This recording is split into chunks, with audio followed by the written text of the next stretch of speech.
What's up, guys? This is your WWE Raw post show for Monday, March 29th. Tonight on the show, the Hurt Business breaks up. Shane versus Braun in a steel cage. And the WWE thought Charlotte Flair was pregnant?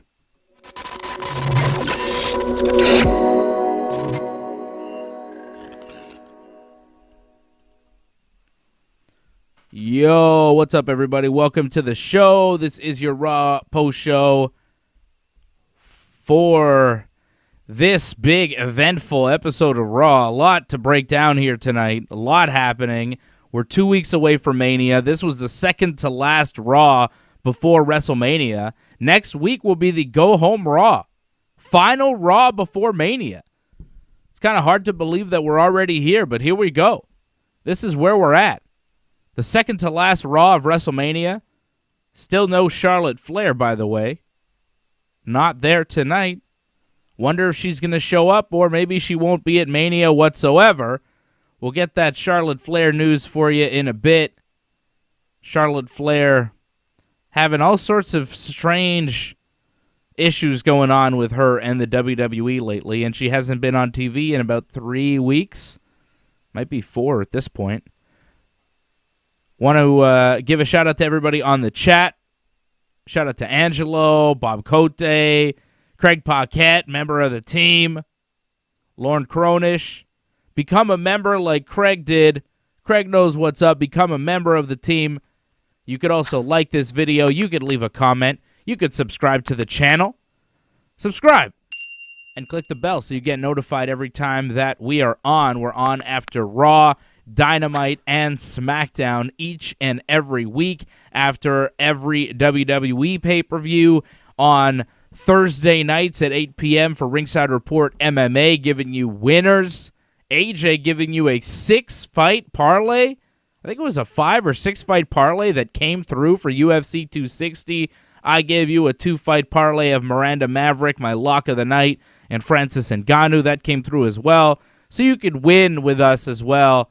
We're some pretty decent MMA handicappers at this point over at Ringside Report MMA every Thursday at 8 p.m. And we did the watch-along, do watch-alongs for all the UFC shows. So we're all over the place. We got you covered for MMA and professional wrestling. Bob Cote saying apparently Charlotte Flair was backstage at Raw. So the deal was with Charlotte Flair. Let's get right into it. We might as well. The deal was with Charlotte Flair is Andrade did an interview and said that the WWE thought she was pregnant, and that's why they removed her from WrestleMania, which makes sense. I mean, if you're pregnant, that means you're not going to wrestle. So Charlotte Flair's team reached out, and this is reported by Alex McCarthy of Talk Sport. I could show you the... There's the statement from Charlotte Flair. So what Manny said about the pregnancy test in today's interview is true, but a significant amount of context is lost in translation, and we'd like to clear that up as best we can. A few weeks ago, Charlotte received a call from WWE Medical telling her that her HCG levels had come back high, and she was medically suspended for pregnancy. Strange way to put it. That day, she took several home tests that all came back negative. A few days later, blood work and ultrasound confirmed there was no pregnancy. So she had to prove that she was not pregnant to the WWE. This was before any issues with COVID. She's currently medically clear. And they continued. This put a lot in context for her, mainly how small a woman's career window is. The men are able to work well into their 50s, while the women are seen as older in their early 30s even. For an athlete in her prime, these years mean everything. Her issues was with the process and how the information was relayed as opposed to the information itself. Makes sense. I mean, there's a lot to dissect there, but, you know, WWE, I guess, had some sort of test where they thought Charlotte was possibly pregnant.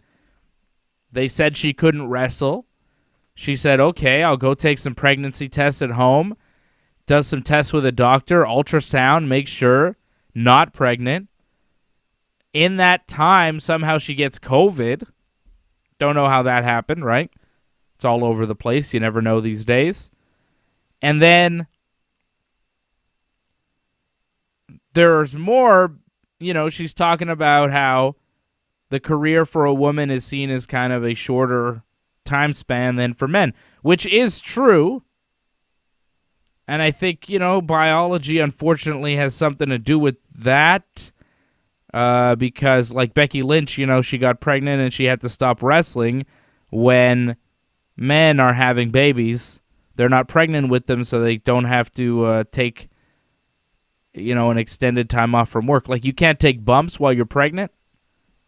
You can still be an on-screen character, though. I don't know why they don't have them do promos and stuff. Like, keep them around. Like, why did Becky Lynch have to disappear when she was pregnant? And I don't necessarily think that a woman's career in pro wrestling has to end in her late 30s.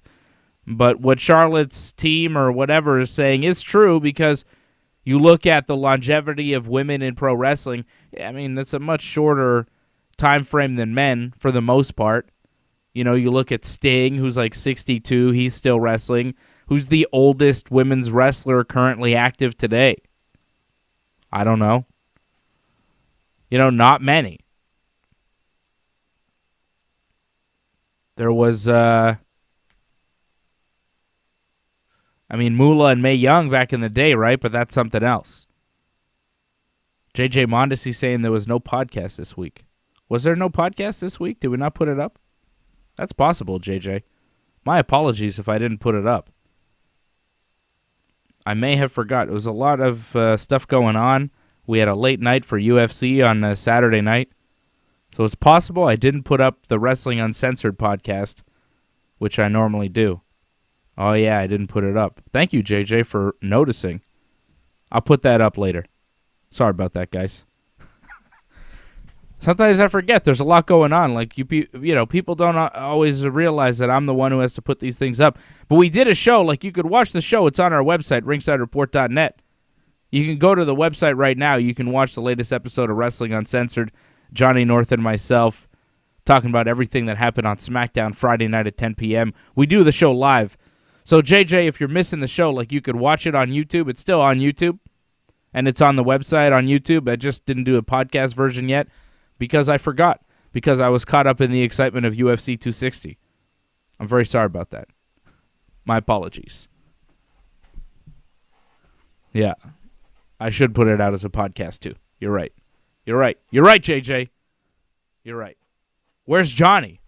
Donovan wants to know where's Johnny. Johnny's not here. Johnny is only on the show Wednesday nights and Friday nights. He's not here Monday nights because it's too late for him. He says if a show ends at 11, it's too late. I can't go on. But pay-per-views sometimes end at 11 and he comes on. I think he's got to work. He's got like a shoot job tomorrow, so he's got to deal with that. He sleeps Monday nights. That's what Bob says. That's right, Bob. That's right. Okay, so Charlotte Flair still not around. They thought she was pregnant. She's COVID-free, and now she's not on Raw. They haven't inserted her into this Rhea Ripley-Oscar match, and it doesn't look like they will. I mean, we're 2 weeks away from this thing. Oscar and Rhea Ripley had a thing tonight. They're going to do a tag team match with Shayna and Naya next week. I don't really see room for Charlotte to be inserted into this match, and that's where you would think that's where she'd be at WrestleMania, unless the rumors are true and she's going to show up maybe this week on SmackDown to insert herself into a Bianca Belair-Sasha Banks match, which I don't think really makes sense. How do you figure that? How do you even book that in a way that's logical? The only match I see now that you could possibly do for Charlotte Flair would be against Bayley, because Bayley's not doing anything. Where's Bayley? She hasn't been on TV in weeks. Unless there's some medical issue that I'm unaware of with Bayley that is preventing her from being at WrestleMania, do Bayley Charlotte at Mania. 4-0. Who cares? It's Bayley versus Charlotte. That's enough.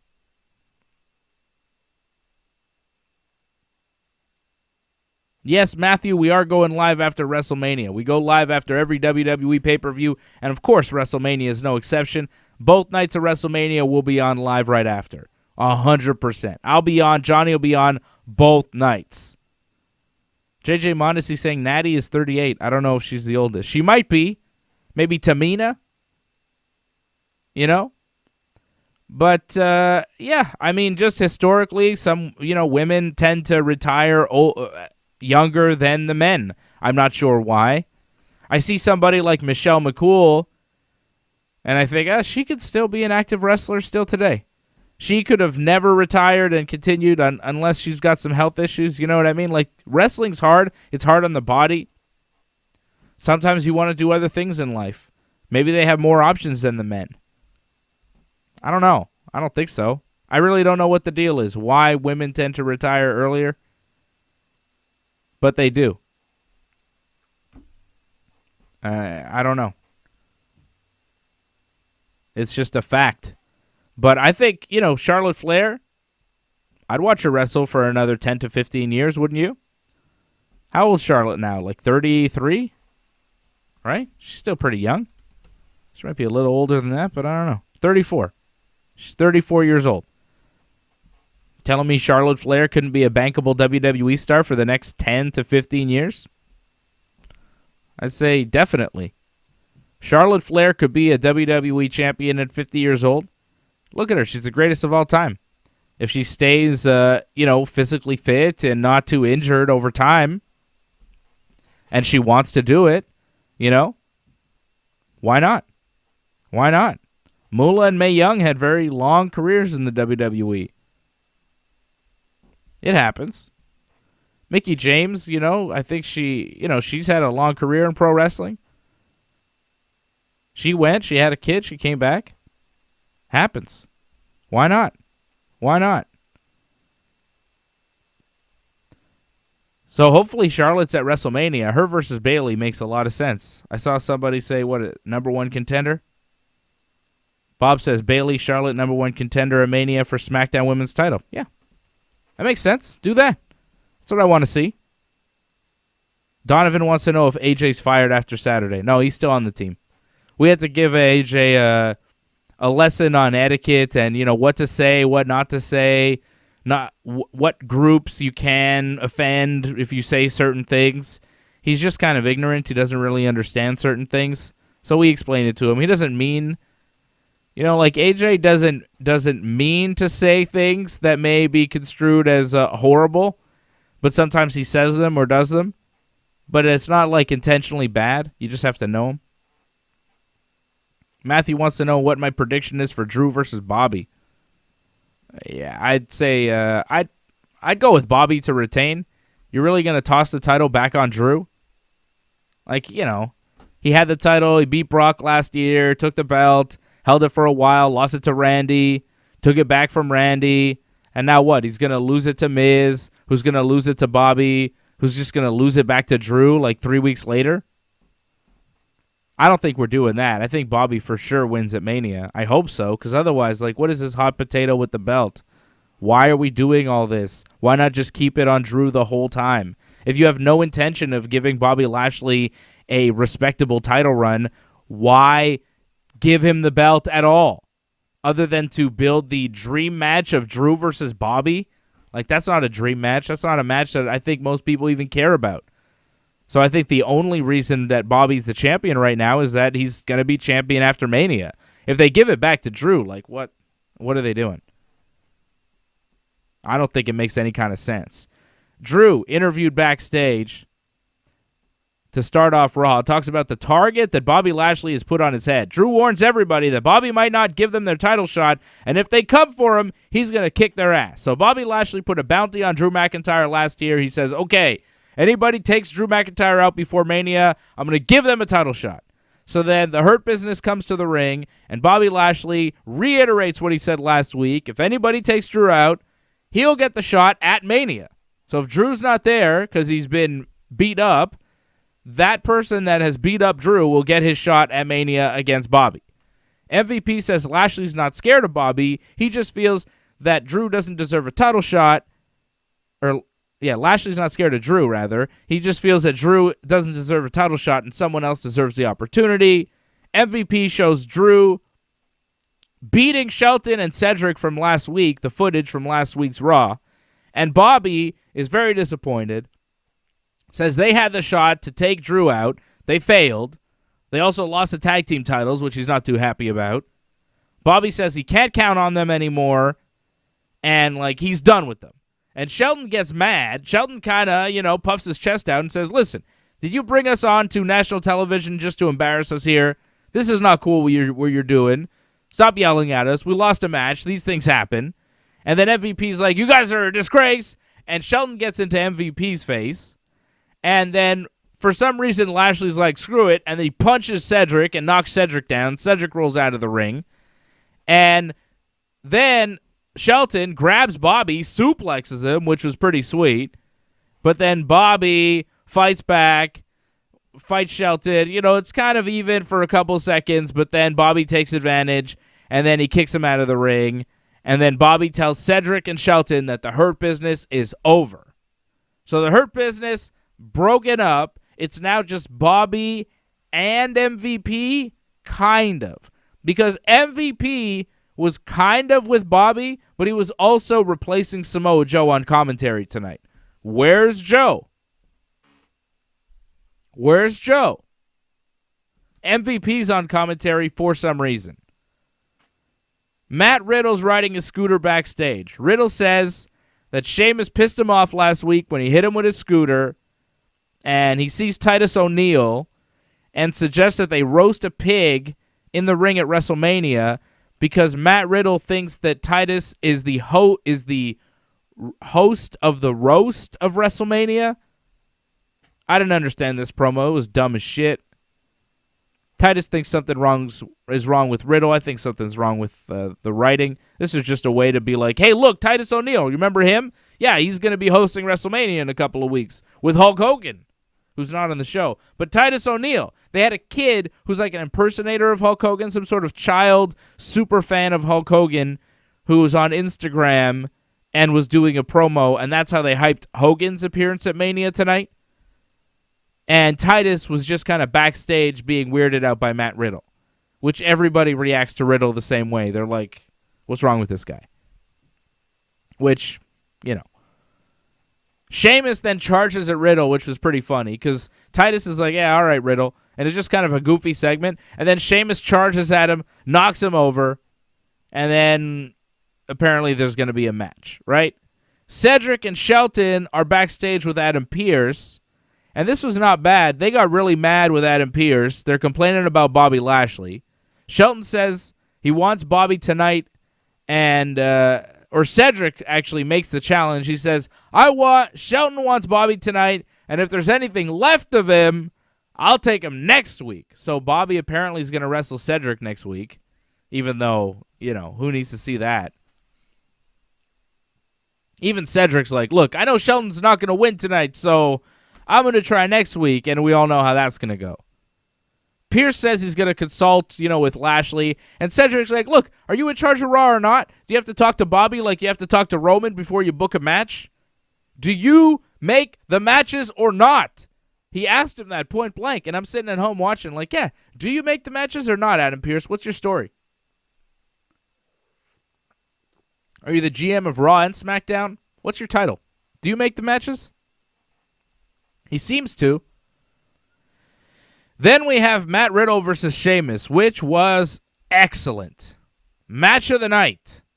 Riddle jumps in the ring. His flip-flops fly off. There's pyro. And there's now bird graphics that come out of the ring. There are cartoon rainbow birds. Multicolored birds. Part of his entrance. My son liked it. He's 3.5. Loved it. Thought it was hilarious. We watched it like 5 times. He's like, Daddy, did you see the birds? I was like, what birds? I was like looking down, taking notes. I mean, Riddle's doing his entrance. Do I need to see the flip-flops come off? And I'm like, what birds? So I had to rewind. He told me. He's got a good eye. He loved it. He thought it was really funny. I thought it was kind of funny too, but weird. Riddle at one point in the match runs up to the top rope, goes to suplex Sheamus, right?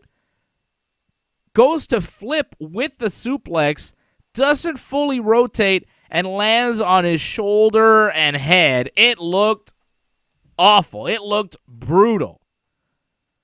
nearly broke his neck on that suplex, but it was fine.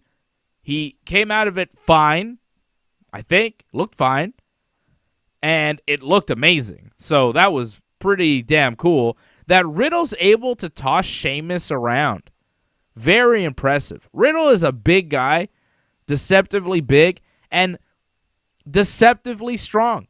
Not many guys could do those suplexes and stuff to Sheamus, and Riddle just does them perfectly. And it's not just the strength. It's because I think he's a black belt in Brazilian Jiu-Jitsu. Of course, he fought in the UFC. The guy's a legit grappler, so he understands momentum and where to kind of lift a guy and how to lift a guy properly so that he goes where you want him to go. Leverage, Leverage is what I was looking for. He understands that leverage, and he's able to suplex Sheamus all around the ring. It was very impressive. I thought the match was great.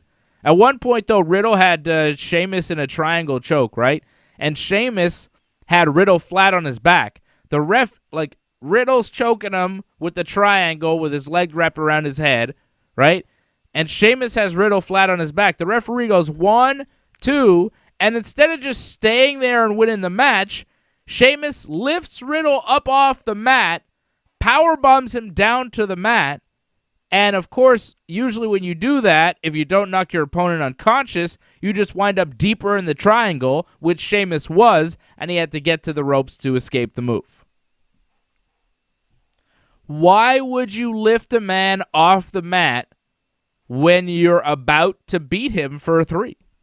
Other than Sheamus is just an asshole and he wants to hurt Riddle? Whatever. I guess Sheamus believed that he could just beat Riddle whenever he want because he did beat Riddle. Sheamus did white noise on the apron. Nasty move. Alabama slam for a 2 count. They both went for kicks. Sheamus catches Riddle's kick, kicks Riddle, and then knees him. It looked like he was going for the brogue kick, but he was too close. So he just kind of hit him with a knee in the face, and it made a hell of a sound. Riddle went down. It was rough looking, and that was the finish for the pin. Awesome match. Match of the night. Fantastic stuff. I loved it. Bob Cote says a Riddle RVD conversation would be interesting. Yes, it would. WWE doesn't really understand Matt Riddle's character like they didn't understand RVD. They never quite got the RVD character. He was never quite the guy he was in ECW in WWE, and it's kind of the same with Riddle. He's not quite understood by WWE. Maybe it'll change, but right now he's just a little too comedic. He did seem mad after the match, though, with Sheamus, right? So Sheamus is celebrating on the second rope. Riddle attacks him from behind, pushes him off the second rope, tosses him out of the ring, and says, "You're going to get what's coming to you." So now we have a match for the U.S. title. Riddle will be defending against Sheamus at WrestleMania. Riddle versus Sheamus. In the rematch, Sheamus beat Riddle tonight, earns himself a title shot. Makes sense. The match was excellent. I'm sure the rematch will be good if it's given a proper amount of time, but who knows? But the match tonight on Raw was very good. My match of the night. I don't know about you guys. Did you guys see Raw tonight? Did you guys have a match of the night? I mean, Jason Pete says, never thought of comparing RVD and Riddle. They're different, but, they're both kind of a comedic pothead gimmicks.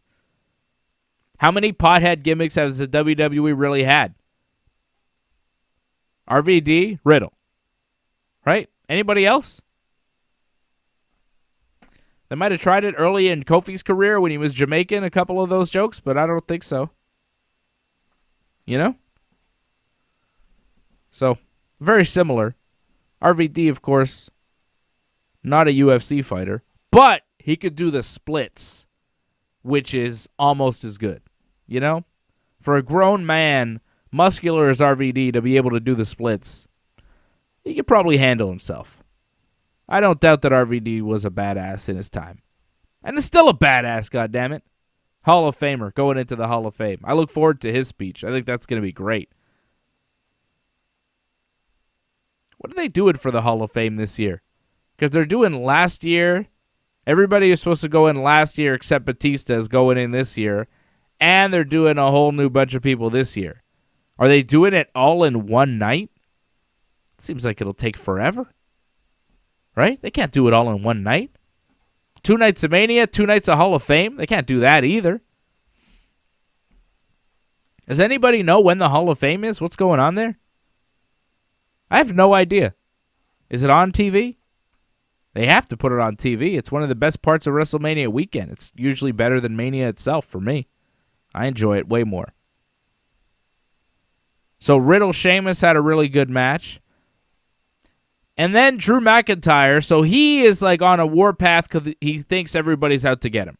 Right? Bobby Lashley has put a bounty on Drew. Take Drew out, you get a title shot. So he's like, okay, I need to fight everybody in the locker room because I'm paranoid. Paranoid Drew, right?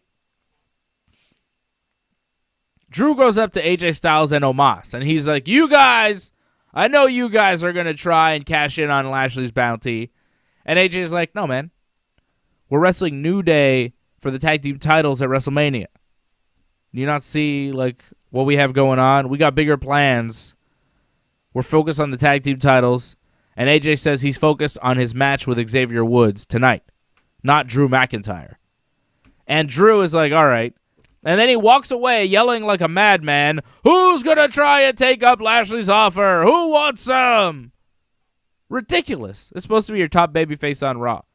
Just like being an asshole to everybody because Bobby Lashley's in his head, right? Bobby Lashley totally in Drew's head with this bounty, totally messing with his mind. It's working.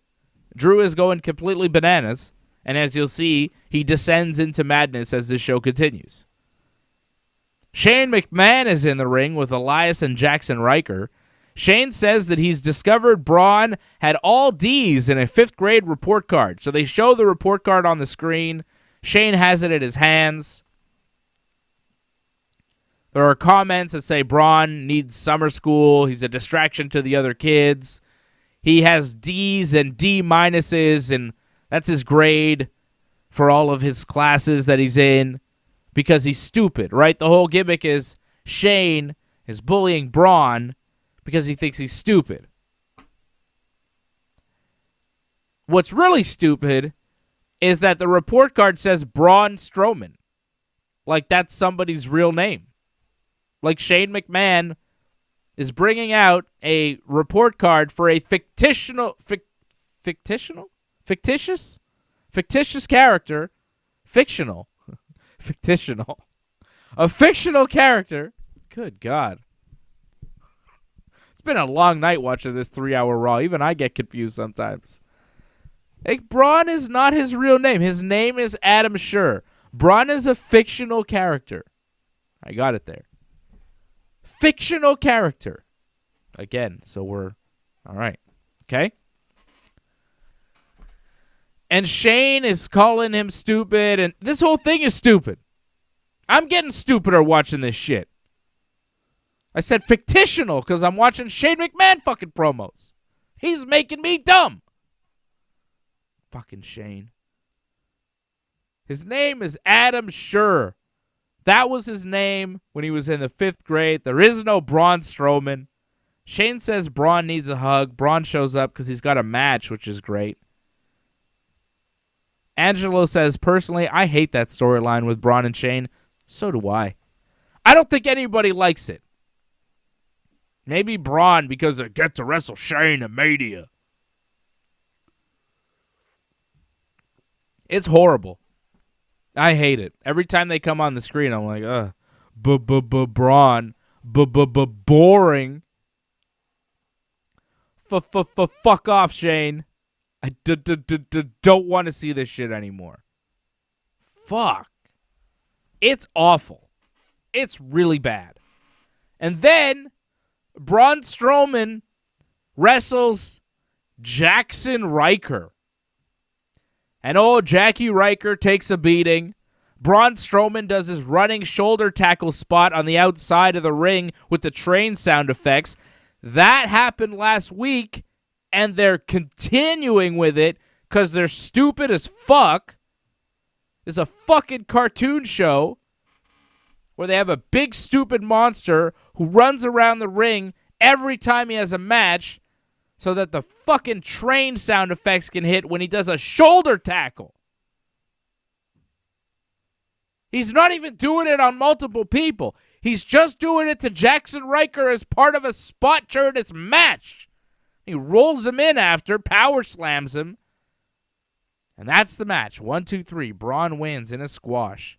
Fucking waste of time. Get everybody off my TV. Braun, Shane, Elias, Jackson Riker. All these motherfuckers are wasting our time. Fucking useless. Every single one of them. There's a certain point where I thought, Braun might be useful. He's a big guy, but fuck. Everything he does is just so goofy. It's so dumb. And then Braun gets on the mic and he's like, we're going to have a steel cage match at WrestleMania, Shane. You said I could pick a stipulation. You're going to get these hands in a steel cage match. He literally said that. You're going to get these hands, pause, in a steel cage match. Because the impenetrable fortress of a steel cage. I'm going to make sure that Elias or Jackson Riker don't come to help you, Shane. We're going to wrestle in a steel cage. No one has ever climbed up a steel cage before and gone in. Or just gone through the door that they have that is used to enter and exit the cage that is frequently open during the match where anyone standing ringside could just walk on in, which I fully expect is going to happen at Stupid Mania. This is so dumb. And again, Braun is showing how stupid he really is. I think Shane's the babyface here. Shane is right. Braun is stupid. Because Braun's like, we're going to do a match where none of your friends can come help you. Steel cage. He didn't even do Hell in a Cell. He didn't even do Lumberjack or something where those guys aren't lumberjacks, He goes steel cage where Elias and Jackson Riker, one of them could climb up one side, one of them could climb up the other side, and what's Braun going to do? Well, he's going to go after one of them. Shane could punch him in his penis. Braun tumbles down. And then Jackson and Elias, they swarm in. They put the boots to Braun. Shane wins because Braun is a fucking idiot. That's how I would book it. Be like, yeah, Braun's stupid. Then Shane comes out on Raw the next night. He's like, look, see, I told everybody Braun is an idiot. He's like, oh, steel cage match. Yeah, okay, fine, steel cage match. My guys came in. It's 3-on-1. I hit him with a low blow. We hit him with chairs and shit. And I beat him. Like I said I would. I said he was stupid. I said I'd beat him. There you go. And then Braun comes out all mad the next night. And everybody's like, oh, you're stupid. You're really fucking stupid, Braun. That's what they should do. Do that. Braun is such an idiot. Steel cage. No one can get into that. And the whole story is that Shane is saying Braun is stupid. At what point is Braun proving to us that he's not?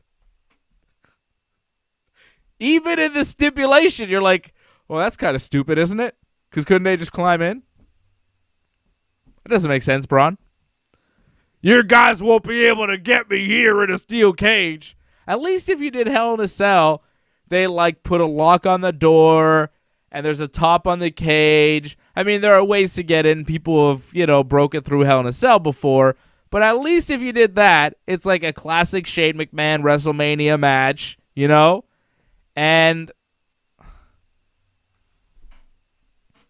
you do the cell. Then Braun is like, oh, see, Shane, You dick. Braun isn't stupid. He came up with a stipulation where now you're fucked because you're going to be locked in a cell with him. And your guys can't come in. But instead, Braun is stupid. And he's like, yeah, just climb on in, guys. I'm a big dumb idiot. Shane was right. What the fuck? Angelo says at this point, SmackDown's more interesting than Raw. Yeah, for sure, 100%. The SmackDown main event is Daniel Bryan, Edge, and Roman Reigns. The Raw main event is Drew and Bobby. Like, what would you rather watch, right? Jason Pete says, was Braun ever over with anyone? I mean, I kind of liked him when I first saw him. I mean, when you first see him, it's like, holy shit, look at that guy. And then I saw him wrestle. He has improved since then, but, you know, his mentality, I don't know if he's ever going to be a great wrestler. He just doesn't seem like he's got it. He seems like a guy who thinks he's excellent already, and everybody should just kiss his ass. I'm not a big fan of Braun. Not a big fan. These promos have been garbage. And couldn't he say, hey, wait a second, I'm supposed to be not stupid here, right? Or am I supposed to be stupid? Because the steel cage seems kind of stupid. But I don't think Braun or Adam Scherr is actually smart enough to realize how dumb he is coming off on TV. How dumb this whole story is. And how Shane, the heel, is kind of coming off correct in his analysis of Braun and his stupidity. I'm on Team Shane somehow. And I don't want to watch Shane ever. I mean, I used to. In like 1999, he was pretty cool. 2021, when he's 50, not so much. Here's more shit I didn't want to watch. The Miz and John Morrison cut a promo in the ring. I mean, stop there. If I'm not doing this show, I'm fucking skipping this shit. I don't want to watch these guys talk. Morrison says his hair is so big because it's full of secrets. Looks dirty, to be honest. It looks kind of filthy. He looks real greasy. And they're there to drop their single, Hey Hey Hop Hop, their Bad Bunny diss track. Miz does the question-answer thing with the correct, which I fucking hate. Hey, did you know Bad Bunny was nominated for a VMA? Correct. And did you know he lost? Correct. Fuck. And then Morrison's like, yeah, but he won a Grammy. Miz is like, that's not how we do this gimmick. And then Miz says he was trying to teach Bad Bunny a lesson when he hit him with the guitar, but then Bad Bunny came back and hit him the next week with a guitar, but he was trying to hurt him. It's a different story. Miz trying to teach a lesson, Bad Bunny out to injure Miz. And then they play the music video, and it's barely comprehensible. And I'll be honest, I wasn't trying that hard to listen through the beat that was too hot, too loud.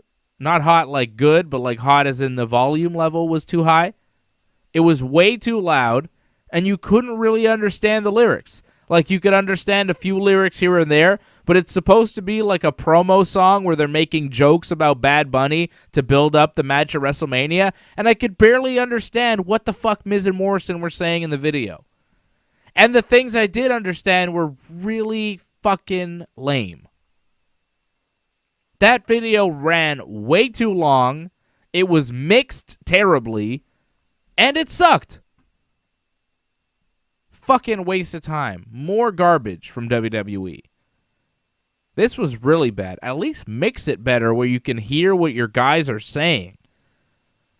So then Damian Priest and Bad Bunny show up and they say that the video was entertaining. They liked it. But Damian says Miz won't be laughing and making jokes and videos when Bad Bunny beats his ass at WrestleMania. And then Bunny says some things in Spanish. And Miz is like, what did he say? And Damian Priest is like, oh, Bad Bunny says he's going to make you his bitch. So Miz is like, oh, yeah?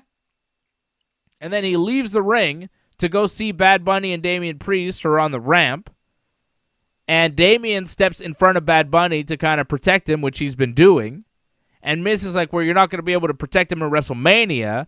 So Damian Priest steps out of the way, and Bad Bunny punches The Miz right in the face. It made a pretty good sound. It looked decent. Bad Bunny looked like he almost fell over throwing the punch. He did one of those, like, punch stumble things where he, like, kind of looked like Jake the Snake. Jake the Snake a few weeks ago in AEW punched, like, Ray Phoenix or something, and he did fall down when he did it.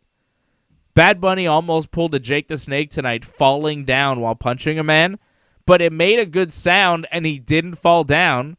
So if you got the proper angle on the replay, it's a good piece of business for WrestleMania. The punch was good. The punch was worth sitting through the shitty music video because I did get to see Bad Bunny, untrained wrestler, get to deliver a full-on punch to Miz in his face, which I enjoyed. Miz having to take a punch from a guy where, like, you don't know what's going to happen here. You're taking a punch from Damian Priest, like, it might be stiff or whatever, but, like, you know what to expect. He's a trained wrestler. He knows how to pull his punches. Bad Bunny is not a trained wrestler. And Miz had to take a punch from him right in the face, and it had to look good. And it looked pretty good. Good for Bad Bunny. Good punch. Good guitar shot. Bad Bunny's guitar shot on Miz was way harder than Miz's guitar shot on him. I'm hoping Miz is telling Bad Bunny, lay it in on me. Really hit me. Because he is. I'm sure he is. Why wouldn't he? Look at Bad Bunny. Why wouldn't you? Look at the Miz. Like, physically, Miz is a lot bigger than Bad Bunny. Why wouldn't he tell Bad Bunny to hit him 100%? You're going into WrestleMania. You got to build this thing. It's got to look good. Bad Bunny hit him hard in the face tonight. I liked it. And then they went into the ring and they trashed the Miz TV set and the poster promoting the single, throwing the chairs around. Bad Bunny doesn't understand destroying a set, though, in the WWE. So Miz and Morrison have those chairs in the ring, like the director's chairs. They're pretty heavy chairs. Bad Bunny picked one up, and he threw it past the barricade where it, like, hit one of the Thunderdome screens. He wasn't supposed to throw the chair that far. He's not supposed to hit the equipment. When you smash up the set, you're supposed to throw it ringside or, on the ramp. You don't throw it into the crowd, especially if there's a crowd there, right? Especially if there's a crowd there, Bad Bunny. But even if there's no crowd there, those Thunderdome screens, like, you don't want to break one of those things. He was not supposed to do that. I enjoyed it, though. Miz seemed more upset that they smashed up the set than him getting punched in the face. So Bad Bunny versus Miz at WrestleMania looks like what we're heading towards, which is kind of crazy. Jason Pete doesn't like the Bad Bunny thing. He says it's cringy. It's just bad. Miz and Morrison are bad, but I like Bad Bunny. I'm sorry. I like him. I think he's a good character in wrestling at this point. He's fun. He's doing good punches. There's something about Bad Bunny. I like that song, Booker T. His merchandise is selling out. They just put out a new Bad Bunny t-shirt for WrestleMania, and I'm thinking about ordering it. It's up for pre-order now. It's just nice. I like Bad Bunny. Look at this cool Bad Bunny Damian Priest t-shirt. Oh, yeah. Bad Bunny. I am in the minority of wrestling fans, definitely in the minority of wrestling fans, who is a fan of Bad Bunny. I look forward to his WrestleMania match. I don't know what he's going to do, but I like him. I think he's fun. I think it's cool that he's showing up so much on Raw because he is a massive star. I like Bad Bunny. Miz, not so much. I don't know what the match is going to be like. Probably awful, but hey, I tune in for that too. I like terrible matches. I watch Botchamania every week.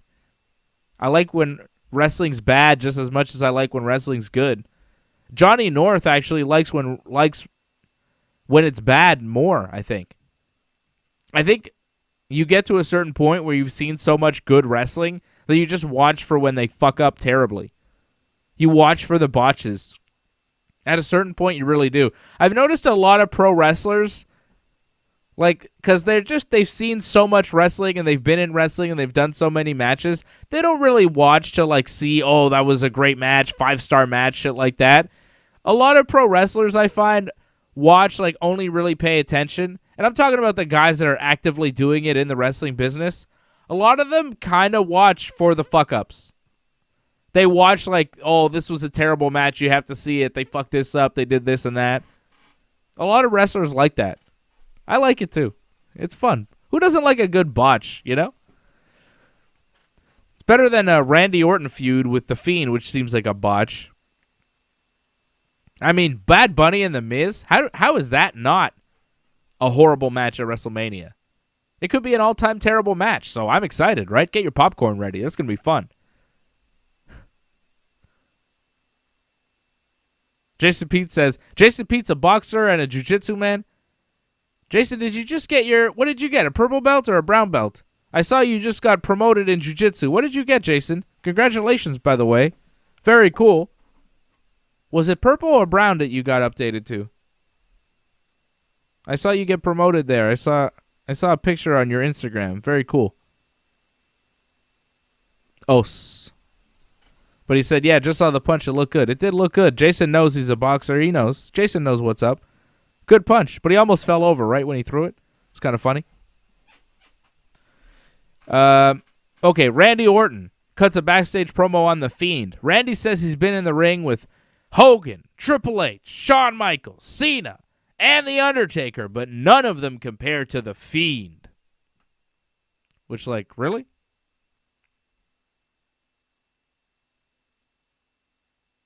Oh, okay. Jason said he's been a purple belt for 4 years. He didn't get promoted. He was training with world champions. Oh, okay. Well, congratulations to be training with world champions. That's pretty cool, too. And if you're a purple belt for 4 years, chances are you're going to get your brown belt soon, man. So keep on working. Keep working that jiu-jitsu life.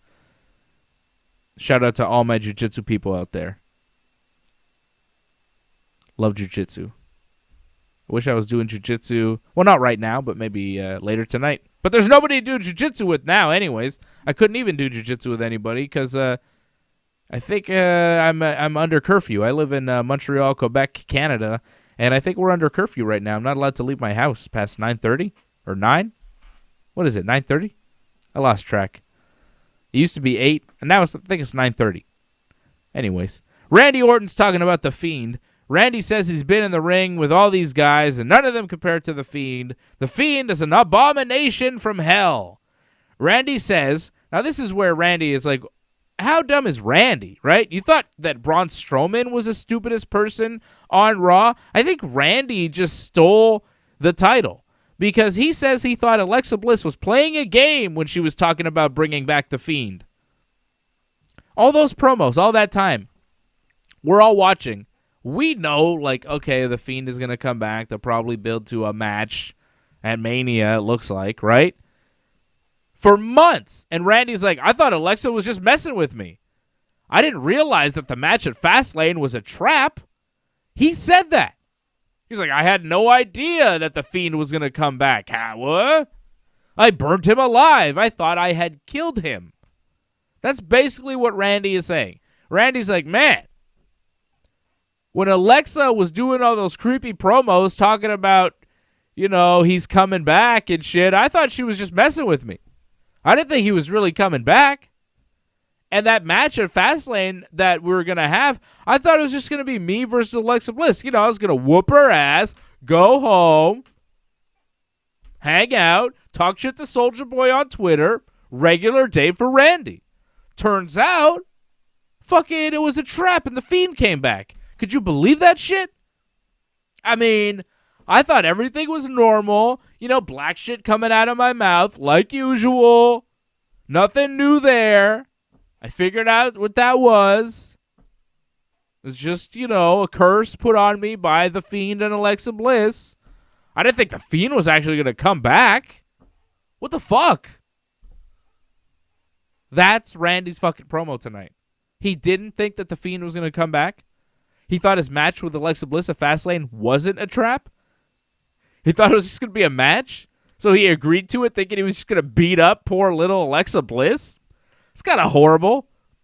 Is he the babyface? No, he's the heel, right? The Fiend is a babyface. The charred up evil monster, he's the babyface. Huh? Huh?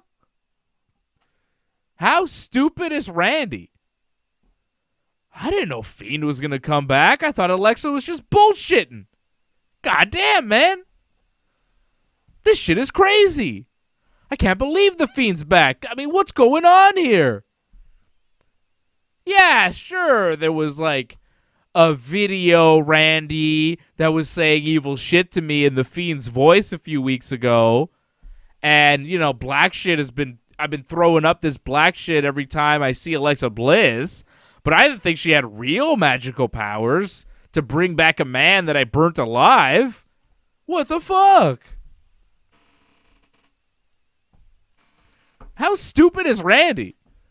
When the black shit starts coughing up, he starts coughing up that shit. Does he realize? Does he think, I guess, I don't know. Alexa, some sort of magic trick, I guess. It's like Chris Angel Mind Freak, you know? Something like that. Some sort of David Blaine shit, I guess. I don't know. Are those guys still magicians? Who's like the big magician today? Who's the number one ranked magician? When I say David Blaine or Chris Angel, am I making dated magician references? Is there like a new hot magician? Is David Copperfield still alive? Anyways, maybe they could help Randy out. Those fucking guys. Siegfried and Roy? Siegfried and Randy, more like. Fucking hell, Randy. This was dumb. Why did they do this? Why did Randy say... Super chat. Whoa. Thank you, Jason. Shout out to Jason. Got a message with the super chat, Jason? What's the message? Great show and great work as usual. Cheers. Thank you, Jason. You are the leader of the super chat battle, by the way. Leading the battle for the night. Jason Pete on the leaderboard. He's the leader. Thank you, Jason. Out in Mexico. God. This Randy Orton thing. Why would he say, oh, I didn't realize the match was a trap at Fastlane? Why say that? Why not do one of those promos where he's like, oh, I'm just more evil than the Fiend, and I don't care what he does. I'm going to take him out at WrestleMania, da-da-da-da-da. Why not do one of those promos instead of saying, geez, I never expected the Fiend to come back. This is crazy. So dumb. Makes Randy look really stupid because everybody sitting at home is like, oh, yeah, well, Fiend's going to come back. Here he comes. And then they book the match at Fastlane, and everybody who's watching is like, oh, yeah, Alexa versus Randy. Gee, I wonder what's going to happen there. You think the Fiend might come back on the pay-per-view 3 weeks before Mania when it's 5'0" Alexa Bliss versus 6'5" Randy Orton in a wrestling match? Like, they booked that, and everybody knew. It's like, yeah, Fiend is going to come back here. No shit. And Randy says in a promo, I fucking didn't know that match was a trap. That's crazy. What an idiot you are, Randy. Dumber than Braun Strowman tonight. Randy is in the lead. Jason Pete is the leader for the Super Chat. Randy Orton right now in the lead on Raw for the dumbest superstar in the company. We might get a new leader coming up, though. Drew McIntyre was pretty stupid tonight. Bobby Lashley beats Shelton Benjamin. They had their match. Beats him with the Hurt Lock submission, the full Nelson. Shelton kind of tapped as he passed out from the full Nelson. Not bad, short match, but like, who's tapping out from a full Nelson? It's not a chokehold. Stop putting people to sleep with a full Nelson. It's a hold at best. And good luck holding anybody in it for any serious length of time. It's not a move that's really easy to lock in and just kind of keep, especially if you don't have the rest of the person's body locked up with your legs. If you're just standing there, many ways to escape a full Nelson, yet somehow all of Bobby Lashley's opponents seem to pass out from the pain or pressure or whatever.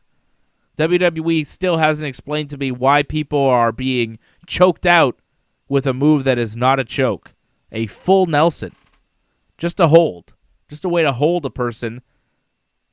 It's been used as a finisher, submission hold. Sure, submission hold, it hurts. You feel like your neck is going to break. Sure.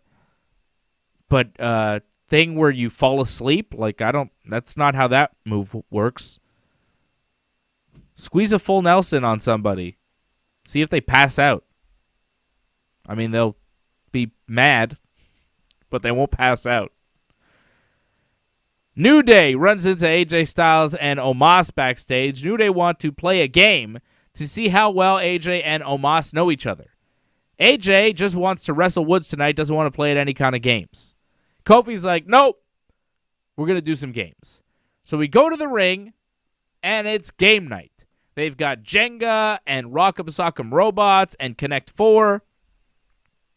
I've been wanting some Rock'em Sock'em Robots. I want to play with those with my son. I always wanted Rock'em Sock'em Robots. I never got them when I was a kid for some reason. Just never a thing that I got. And I see them. They're in the toy store sometimes. It's like $25.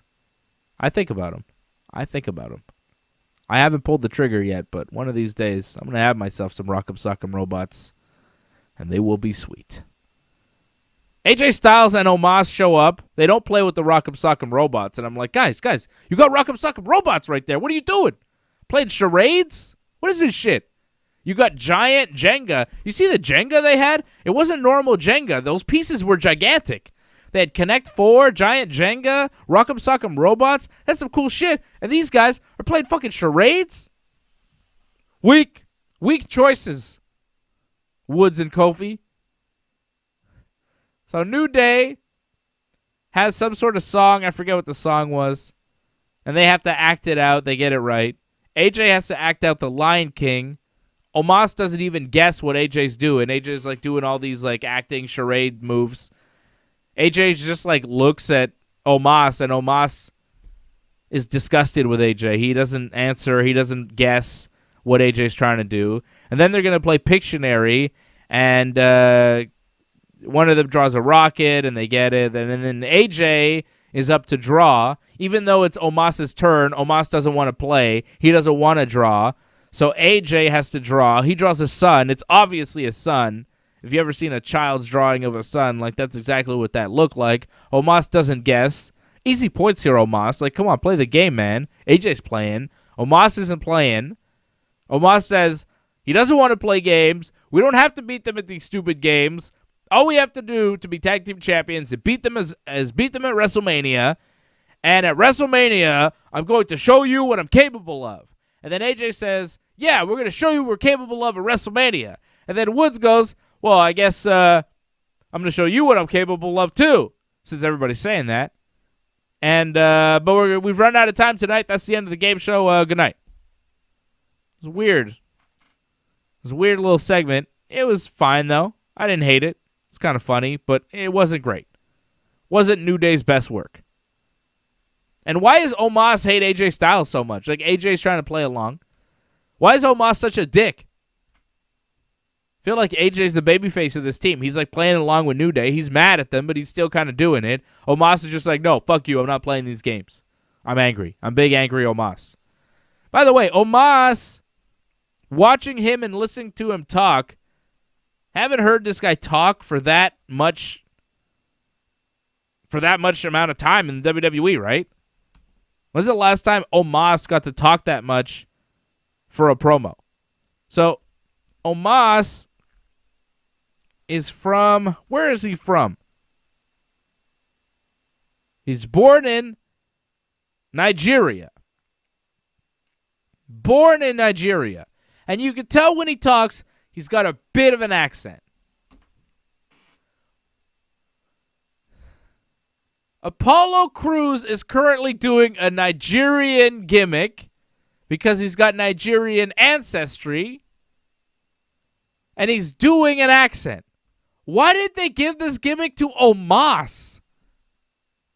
It seems like it's kind of who he is. It would work way better, but they gave it to Apollo Crews, a guy we know has an American accent who's from Georgia.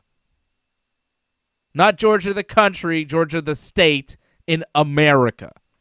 Yet Omos, legit Nigerian, with a legit accent that I bet you they're telling him to try to get rid of to sound more American. He's just got this, giant AJ Styles bodyguard gimmick. Just saying. Giant Nigerian dude with a Nigerian accent might be better suited for the gimmick that Apollo Crews is doing, who's from Atlanta. But anyways. Omos. I think there's a lot of... if he can wrestle at all, he's got a big career. He's like 7'3". He's gigantic. 7'3", 350 pounds, maybe more. The guy is huge. He's like 26, 27 years old. This guy's got a ton of upside. But he might be the drizzling shits in the ring, so you never know. Sometimes giant guys can't wrestle for shit. But sometimes they wrestle just good enough to be legends of the business. So, who knows? I like Omos. I like Omos just because of how he looks. And he hasn't killed anyone in the ring. Xavier Woods wrestles AJ Styles, beats him by disqualification when Omos grabs Woods' leg on the apron and then tosses him in the ring, just grabbing the leg and just tossed him with it. Omos then gorilla press Kofi over the barricade into probably a crash pad, right? They're doing that a lot. Rey Mysterio got powerbombed into the fans over the barricade. We didn't see where he landed on SmackDown. Then on Raw, they're like, hey, that worked. Let's do it again. Kofi Kingston, he gets gorilla pressed by Omos. You don't see where Kofi landed at all. In fact, you didn't see Kofi after the gorilla press. Probably landed on a crash pad that was out there in the front row. But anyways, it looked cool. But after I saw it on SmackDown and Ray getting powerbombed, it didn't look as cool. Because it's clearly WWE saying, oh yeah, that worked, let's do it again. And then AJ and Omos beat on Woods after Kofi was put out of action. And Omos hit like a spinebuster powerbomb type thing. I think Woods is still alive. I don't think he's concussed, but who knows. So if Woods is not concussed after that move, Omos might have a future in wrestling. And then Omos put his foot on Woods' chest, and AJ counted to 3. And then Omos stood there for a long-ass time, and Woods sold it really well. Woods sold it like he couldn't get Omos' foot off of his chest. He was really struggling. I thought that was good, the way Woods was selling it. And Omos looked powerful just standing there over Woods. I hope he wasn't really putting all his weight down on that foot, because that would be pretty uncomfortable for Woods. I just worry that Omos is like super green and might hurt somebody, because he's so big that if he doesn't know what he's doing, he doesn't know how to hold back when he needs to, he could really hurt somebody. And we've seen gigantic dudes in wrestling do that in the past. So hopefully he doesn't hurt Woods or Kofi. Those guys are pretty valuable for your company. But, if he doesn't, hey, could be a future Hall of Famer, right? Look at him. It's gigantic. Alexa Bliss does a backstage in-ring promo. This was something.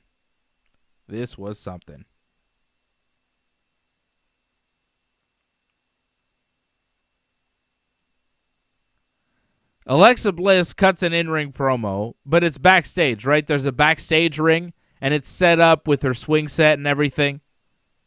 Alexa says the Fiend was just trapped in a box like a Jack-in-a-Box. And it used to be called a Devil in a Box. And I guess you could call it the Fiend in a Box. So she says the Fiend was like trapped in some world. He wasn't burnt up. He just wasn't around for so long because he was trapped in her Jack-in-a-Box. And that's why she's had the Jack-in-a-Box for so long. And then Alexa says that Randy thinks he knows what's coming next, but he doesn't understand what he's in for. And at WrestleMania, the Legend Killer dies. They're going to kill Randy at WrestleMania? Because, like, all right, they've already killed the Fiend. Are they going to kill Randy and then he's going to come back in, like, 3 months as Zombie Randy? Because, like, watching this dumb shit, it almost feels like that's where we're headed. Zombie Randy. I wouldn't be surprised. The Legend Killer dies. They're going to kill Randy? Or they're going to kill the character of the Legend Killer in some sort of, you know, trippy Firefly Funhouse cinematic bullshit at WrestleMania. Because that's what I think they're going to do.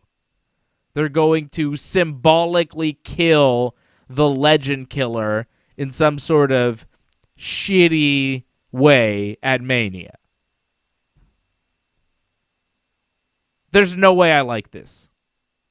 I'm telling you now, there is no way.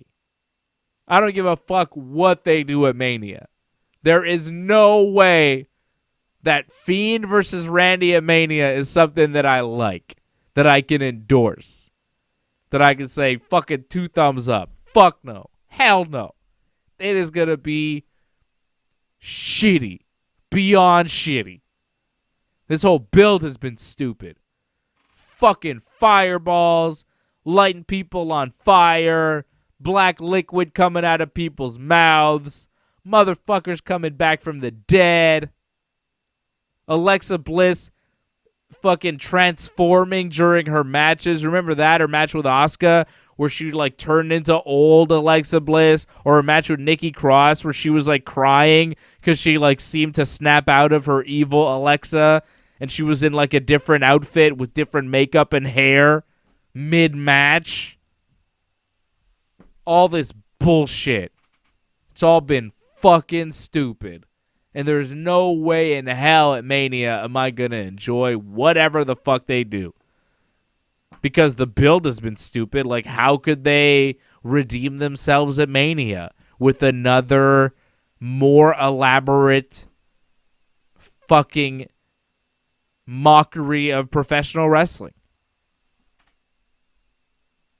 2 thumbs down already. Tune into our post-WrestleMania shows. They're going to be fun. Believe me. They're going to be fun. Drew McIntyre, one of the stupidest guys on Raw. He's angry backstage. He's so mad because Bobby Lashley has set this bounty for him. So instead of waiting for somebody to possibly attack him, he decides to go to the locker room and basically challenge everyone and make everyone his enemy. And Drew goes in, he starts yelling. He's like, I know you guys are going to get me. Here I am. Come get me. And everybody in the locker room is just kind of doing their own thing, like putting their stuff in their bag, ignoring Drew like the idiot madman that he is.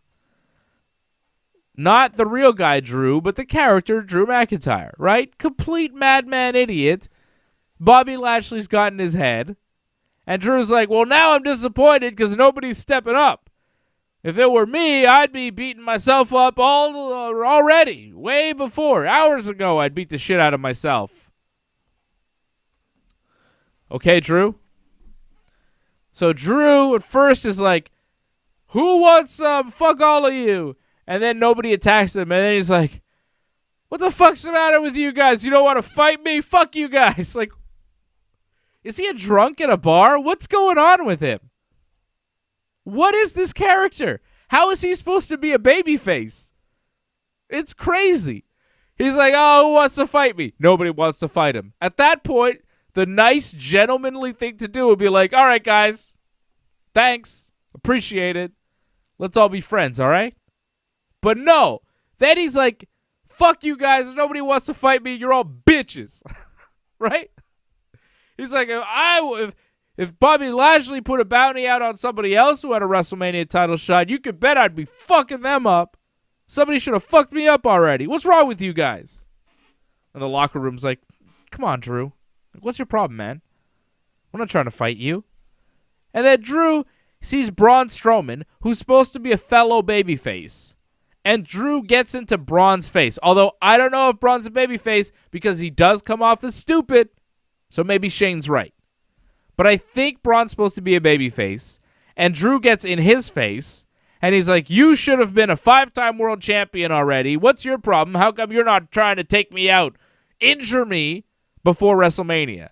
Why Braun Strowman, a fellow babyface, would not try to injure me before WrestleMania? What's your problem, Braun?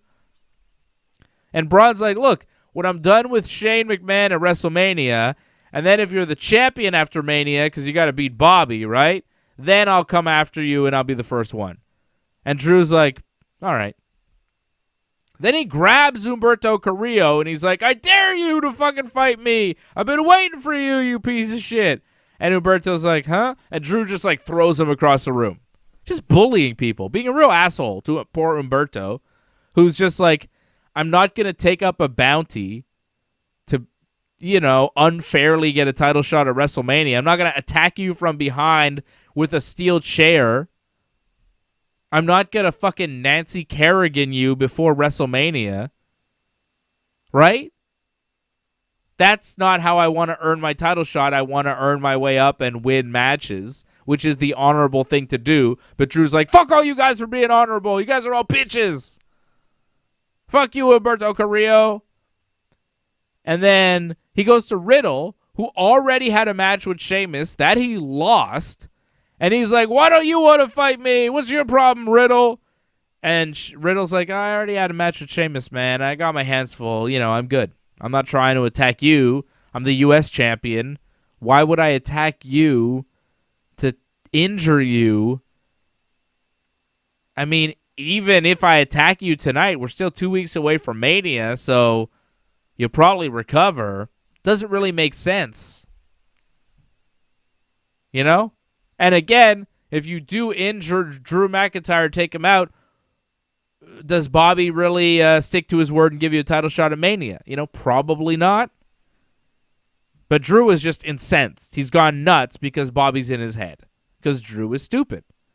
The character is dumb. Angel Garza, he tries to attack Drew McIntyre, and Drew's just like, no, punches him, gets him out of the way, doesn't commend him for trying. He's just like, fuck you, doesn't even address him, actually, doesn't say anything to him, just beats him up and tosses him aside over a couch, right? And then he goes to Drew Gulak, and he's like, what about you? Don't you want some? You've been tweeting at me. And then he headbutts him. And then he goes to Ricochet, and he's like, well, what about you, Ricochet? And Ricochet's like, look, man, Ricochet's the only guy who makes sense here. He's like, look, even if I do attack you, I don't think Lashley's going to give me a title shot because I don't trust Bobby Lashley because he's a bad heel and I don't trust him. And also, look, if you're looking for a fight, Drew McIntyre, we can fight because you're being a real asshole right now. And Drew's like, yeah, I respect that. I'll see you in the ring. So Drew, fellow babyface to Ricochet, is like, I respect you, but I'm going to go and kick your ass right now. Why? Does this help Drew as a babyface? Jason Pete says, I feel like Drew was AJ on Saturday, trying to fight everyone. AJ was combative on Saturday, right? That wasn't just me. You guys notice that too? 9th female Cuomo. I don't know what you're talking about, Mako. I have no idea who you're talking about. Who's Cuomo? He doesn't wrestle, does he? Is there a wrestler being accused of something? Some guy named Cuomo? I never heard of him. Who's he ever beat, right? I think he's like a governor. I don't know who you're talking about. Naomi beat Shayna Baszler. I know those ladies. Naomi beat Shayna. That's right. Naomi beat Shayna tonight. Shayna's getting a lot of losses. Like, she loses a lot. I think Lana beat her not long ago. Lana pushed Nia Jax. Lana was ringside. Of course, she's Naomi's tag team partner. And Nia Jax was ringside because she's Shayna's tag team partner. And Mandy and Dana, a.k.a. the Sexy Muscle Friends, they were on commentary. So Lana pushes Nia into Mandy. Dana gets up and attacks Lana. Shayna gets distracted by all this and gets rolled up by Naomi, and that's the match. 1, 2, 3. Distraction finish. Classic WWE move, right? You have to have at least one per show. Distraction finish. I think this was the only one, though. Was this the only distraction finish of the night? Congratulations. Congratulations, WWE. Braun didn't get distracted in his match with Riker. Sheamus didn't get distracted. He beat Riddle cleanly. Was that the only distraction finish of the night? Wow. Well, they're getting better. They're trying a little harder, I guess. It's Mania season. Bobby beat Shelton, no distraction. Woods beat AJ by disqualification. Not a distraction finish there. But this Naomi-Shayna match, of course, you have to have one distraction finish for every WWE show. And that was it.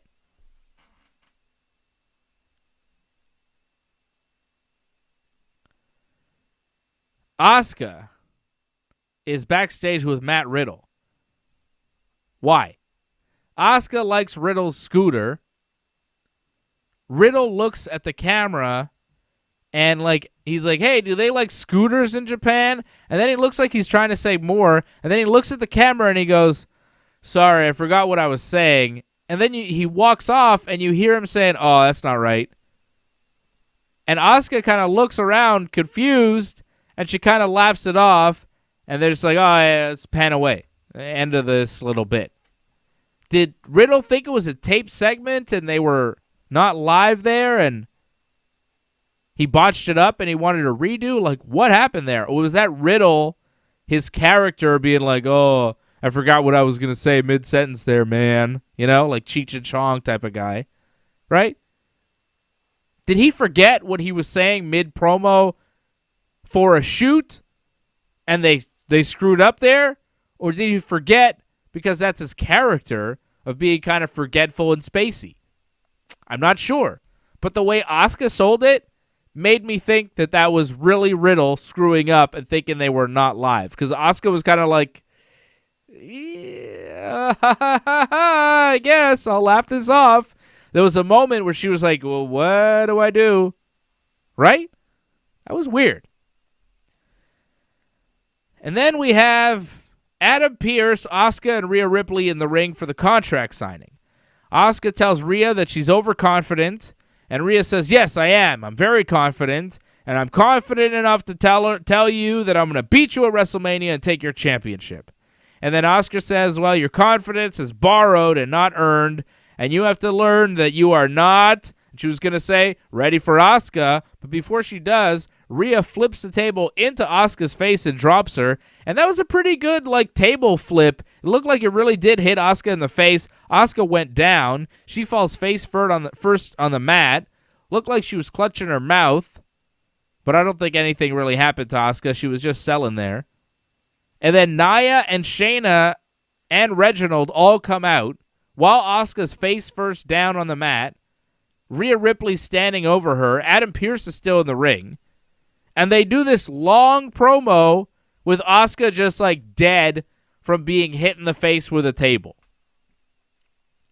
This is your nearly year-long Raw Women's Champion going into a big match with Rhea Ripley, and she's basically dead after Rhea flips one table into her face. She didn't go through a table, she just got a table shot to the face. Asuka was on the ground for so long. Naya starts talking. She's like, I can't understand the audacity of Rhea challenging for a title on her first night, or even the audacity of Asuka to accept. So they're mad at Asuka and Rhea. Not just Rhea for showing up and get a title shot. They're like, oh, it's Asuka's fault too because she accepted the match. And then Shayna's like, look, we've dominated the tag team division for a year. Where's our WrestleMania match? And I'm like, yeah. How come they haven't booked that yet? Seems pretty obvious to me what the WrestleMania match is for the women's tag team titles. It's Naya and Shayna defending against, obviously, Lana and Naomi. Naomi beat Shayna tonight, right? And the Sexy Muscle Friends, Dana and Mandy, and Tamina and Natty over on SmackDown. Fatal 4-Way tag team match for the women's tag team titles. But Shayna's like, how come I don't have a match?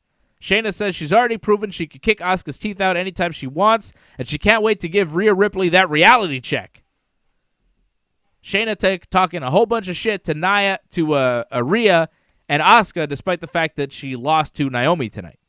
Right? This is post losing to Naomi. Shayna's still feeling pretty tough. Naya challenges Rhea and Asuka to a tag team match. And Asuka's like still down. This is a long promo.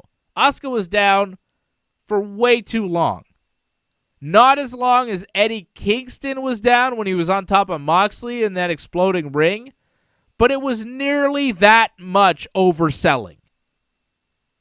It was a little much. She was down for a little too long. That promo went a little too long, and Asuka just had to stay there.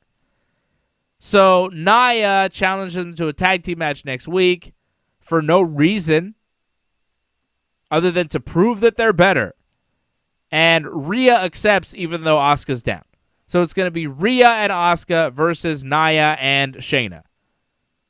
The two people facing each other for a singles women's championship are going to be teaming up to face Shayna and Nia Jax. Where have I seen this before? Maybe with Sasha and Bianca Belair, who've spent the past 6 weeks teaming together to build their singles match at WrestleMania, and their opponents have been Nia Jax and Shayna Baszler doing the program on SmackDown. This is just an abbreviated version they're going to do for 1 week on Raw next week to build up the match at Mania. Good job. Real creative. They actually pay people to come up with this stuff. I wonder how much those people are getting paid. I hope it's not much, because they don't deserve shit. Hey, let's have them team with each other. They hate each other, right? Let's make them team together. I haven't done that in a while. Aren't we doing it on SmackDown? Yeah, but people that watch Raw don't watch SmackDown. What? Excuse me? Stupid. So that happened. It's going to be Asuka and Rhea versus Nia and Shayna next week on Raw, on the last Raw before Mania. MVP magically backstage to talk to Ricochet about Bobby Lashley's offer. Says he's really happy that Ricochet's taken up Bobby's offer to take out Drew McIntyre before Mania. Ricochet says, no, this is not about the offer. This is about me proving myself.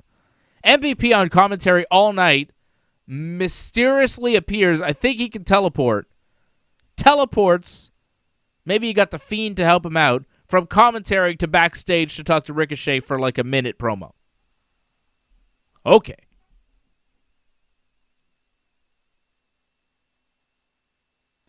Jason Pete says, I'll be honest, I'm at the point where I'll check in Raw the week before an event, but that's it. People are not liking Raw. Patrick C. Hamilton says, I just watched the Ringside Report Network. Exactly. People watch clips. I watch Raw. I watched the whole thing. And,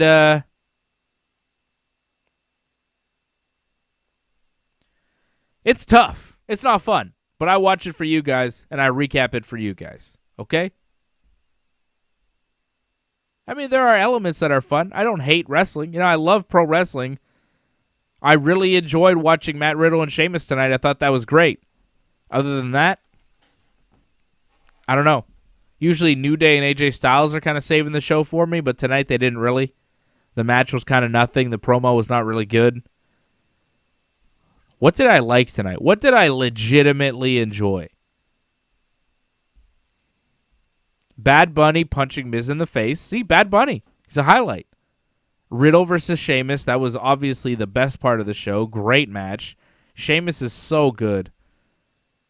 Sheamus has been consistently one of the best wrestlers in the world over the past 3-4 months. He's been so good. Riddle, too. Riddle keeps improving. That match tonight was excellent.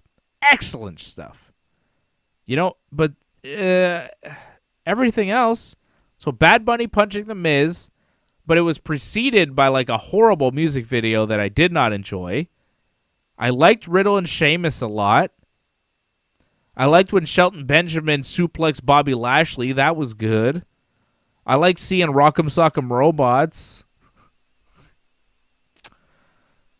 I like how stupid Randy Orton came off in his promo.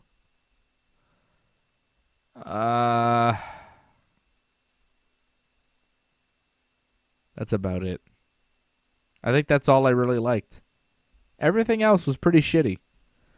So, Drew McIntyre wrestles Ricochet, beats him with the Claymore. Ricochet got a bit of over, but not really great, you know. Ricochet got very little offense in there. The match was whatever.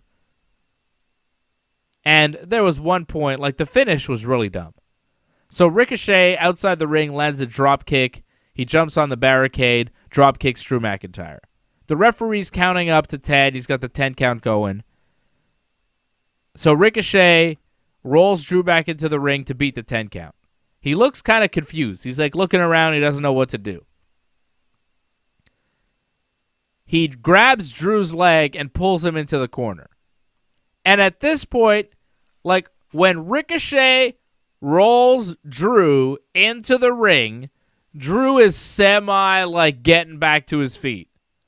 But then when Ricochet just grabs Drew by the leg and starts dragging him, Drew is back to being semi-conscious and, like, all fucked up, right?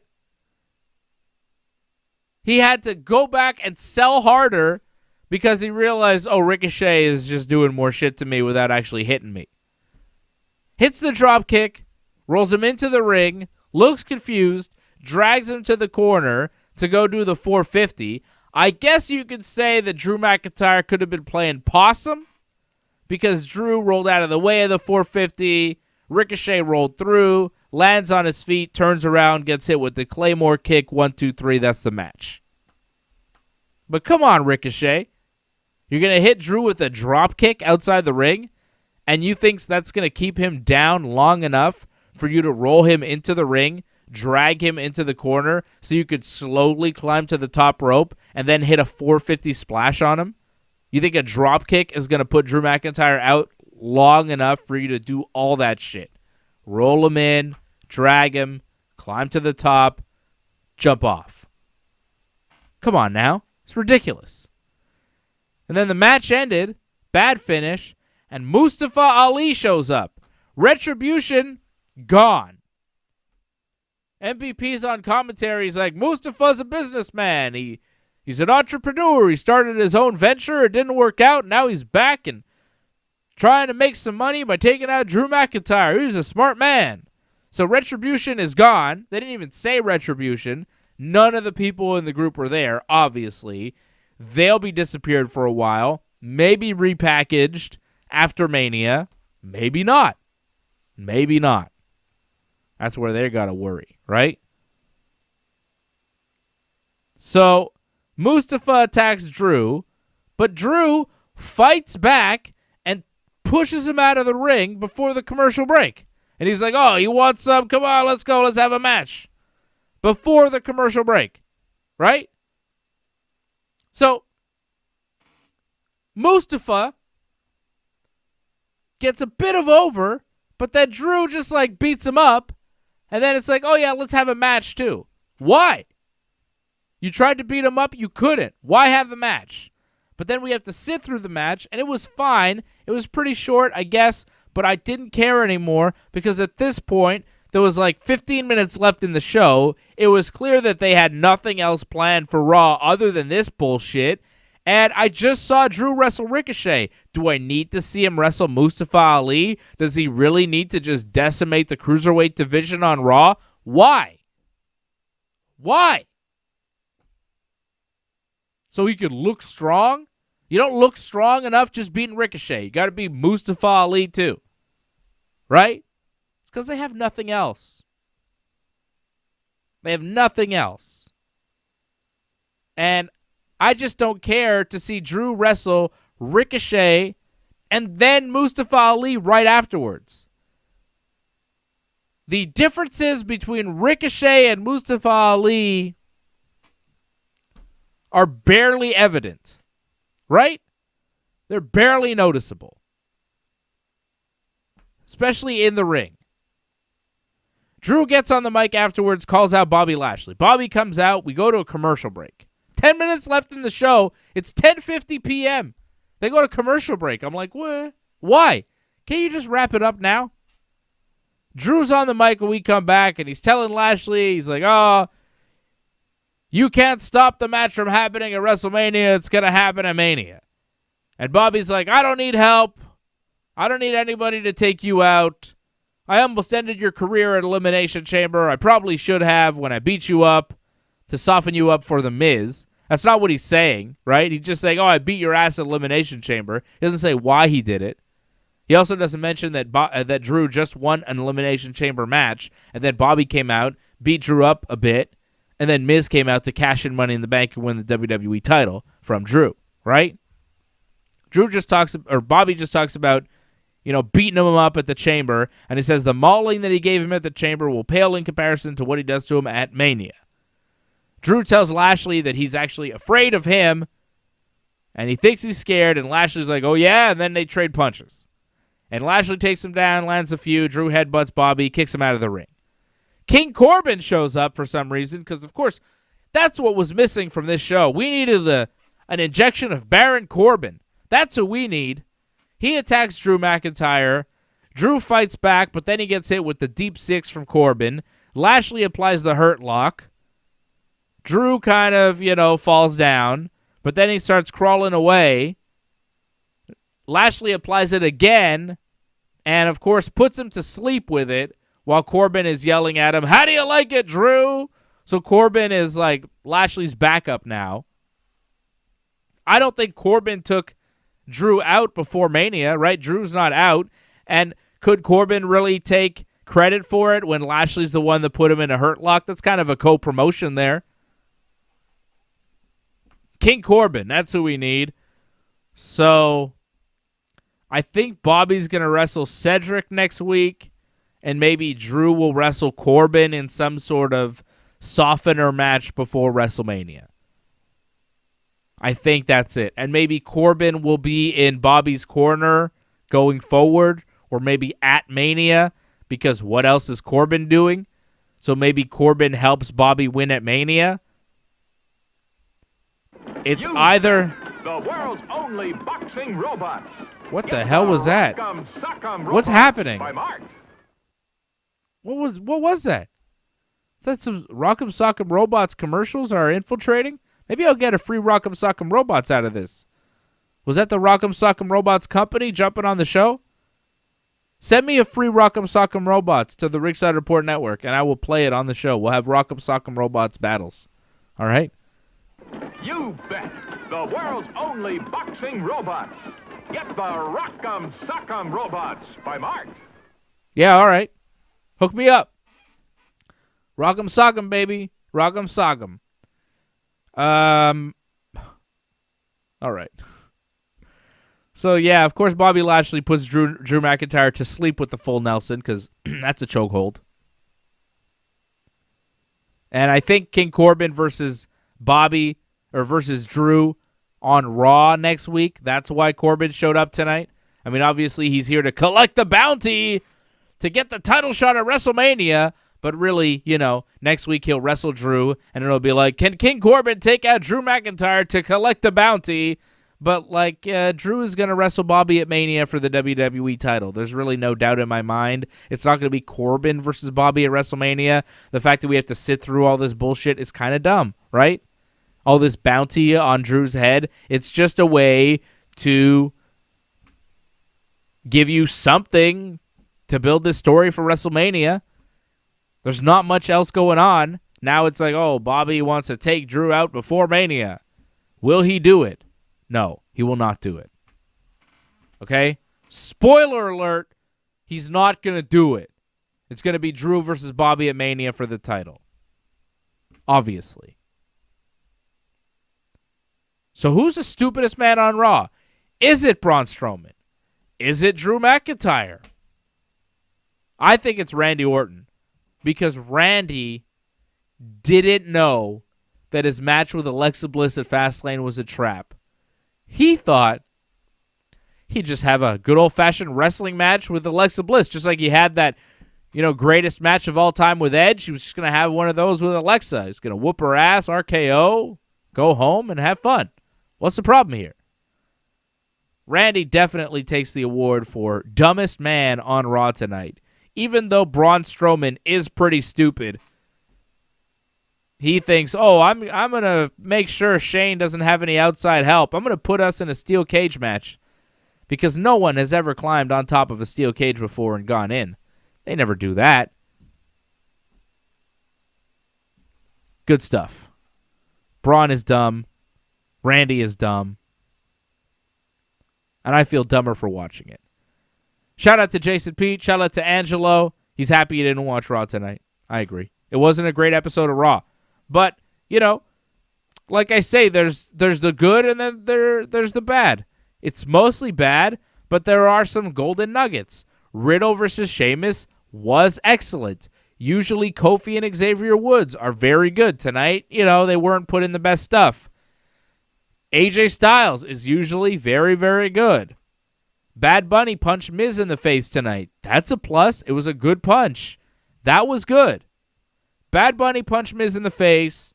Randy exposed himself as a true moron. The character Randy, not the real Randy, because the real Randy, as we all know, is a brilliant thinker.